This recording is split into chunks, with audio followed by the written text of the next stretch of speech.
Hi guys, welcome back to Nichols on Tour, Season 9. This is day 1 officially on the tour with Explore. We're in Rabat and we're going to do a walking tour around Rabat. We've met our group, a very nice bunch of people. So if you're enjoying these videos, don't forget, subscribe, give us a thumbs up and comment. We've had a couple of comments already. Stefan Marks 1770. No, 18. Oh dear, can't remember what Stefan Marks' handle is. And also Zeno's 1770. So big shout out to them. Thank you very much for your comments. Keep them coming. Anyone else who wants to comment, I'll try and answer everybody in the evening. So we'll catch up with you shortly.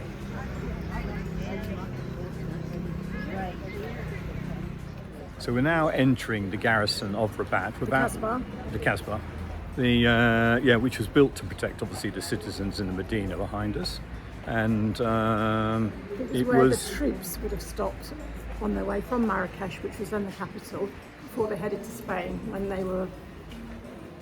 Yeah, because we're right on the coast here, so we get some nice views as we go up here, and we'll fill you in. Is Rabat now the capital? Yes, since 1912 when the French were here. Yes. So I think they. Colonised it, they made it the capital.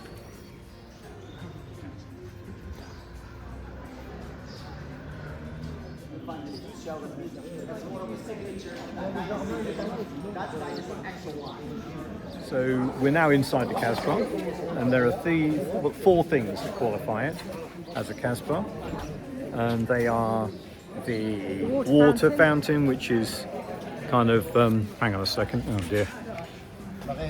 Well, it's just over there. The Hammam, the mosque, which is over there, and the bakery. Yeah. So those are the 4 things they have in common. And they were they were social places. Yeah, I think would meet. Where they get the water, they maybe the matchmaking was going on at the water place. So yeah, it's lovely. So we're walking through the Kasbah. The blind wall, like this one behind us here, is for privacy and heat, with obviously an open top. The little tiny windows, not those windows, but there's some little ones, are the original windows, and then these are larger ones that they've kind of put in at a later date, once they've covered over the top of the sort of riad and what have you. So yes, we're learning quite a lot as we go along. So as we walk through, you can see that the roads become narrower and narrower, and this is for security, soldiers attacking, etc., getting lost in the sort of the maze of streets, and also for heat control. So keep the buildings cool, because the sunlight doesn't come sort of directly into any of the rooms.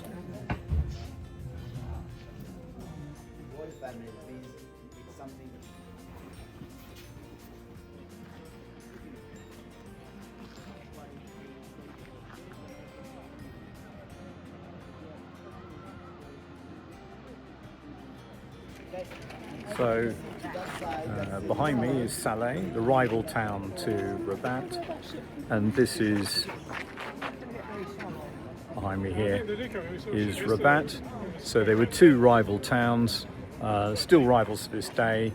The Saleh had the pirates in it, and even today when they play football matches against each other, there's a certain rivalry.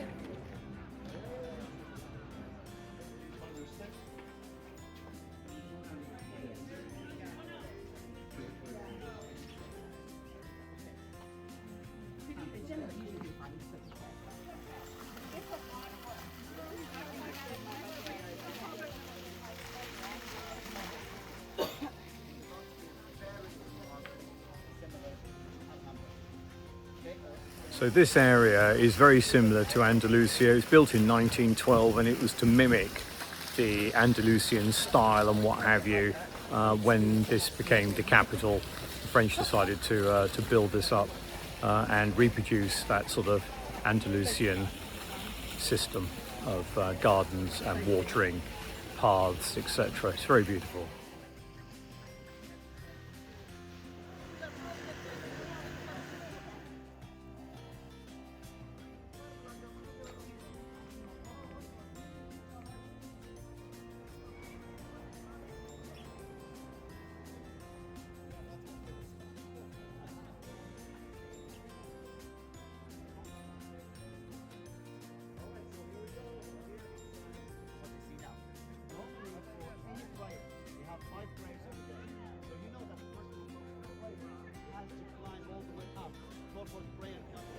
So we're outside the mausoleum. That's this building here, built in, or started 1961 to 1971. Vietnamese architect. Oh yeah, well remembered. 2,500 craftsmen building it. Yeah. Apparently everything is sort of hand carved, etc. We're going to go inside and have a look. All these pillars, by the way, there's 120 pillars. When they were going to build this as the biggest mosque, they were actually going to have 364, not 365 pillars, because that followed the... I think it was 354. I don't 54, like is to it? contradict you, but... Oh, bossy wife. So why was it going to be... Because it was the, is it the Muslim Islam calendar. Islam calendar, yeah. But they follow, in Morocco, they follow 4 calendars. Yes. The Islam calendar, the Gregorian, the Jewish calendar, and the Berber calendar. So they're entitled to hundreds of days off, not hundreds of days I'll off. tell you who's in the mausoleum. Oh yeah, who's in the So mausoleum? it's the current king's grandfather, father and uncle. Oh, well, there we go. And then Morocco's going to, or this area is going to host the 2030 World Cup, and they're building all sorts of bits. I guess we're going to see in a minute. Shopping malls, 5-star hotels, everything in preparation for the big event.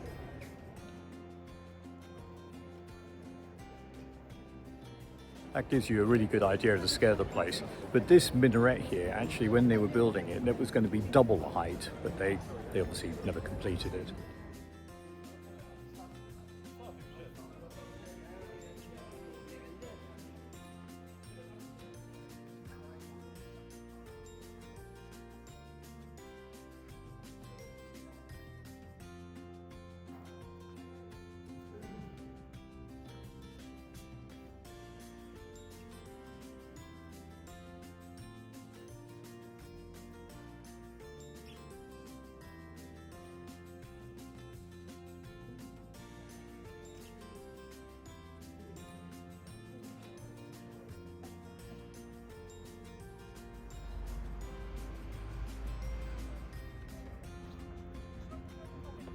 So this tower behind me, and this building works behind where all the malls and things are going to be. This tower was built by the current king, and apparently you can spend a whole week inside and never come out. It's got everything. It's got shops, casino, hotel, restaurants, apartments. It's got absolutely everything in it. So there we go, this tower here. I forget the name of it.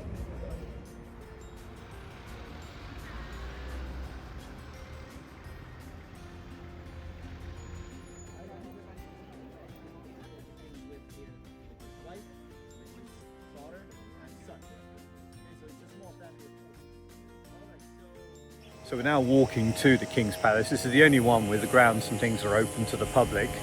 Behind us over there somewhere is the sort of equivalent of the Pentagon or Ministry of Defence.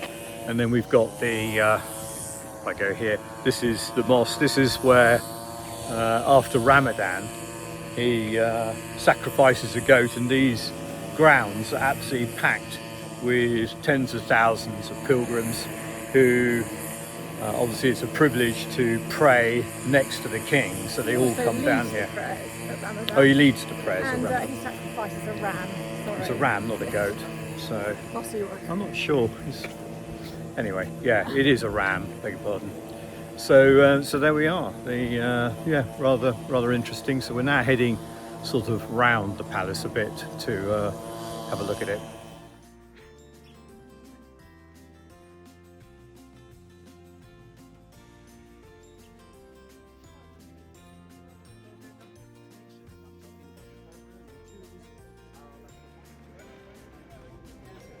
So the soldiers in the white, palace guards, the ones with the red on their uniform are the Marines, and the guys with the big guns, I don't know if we can see those, there's one over there, they're the parachutists. We've just seen a guy walking past in camouflage, and that would represent the infantry, so you've got a diverse number of people guarding the royal household.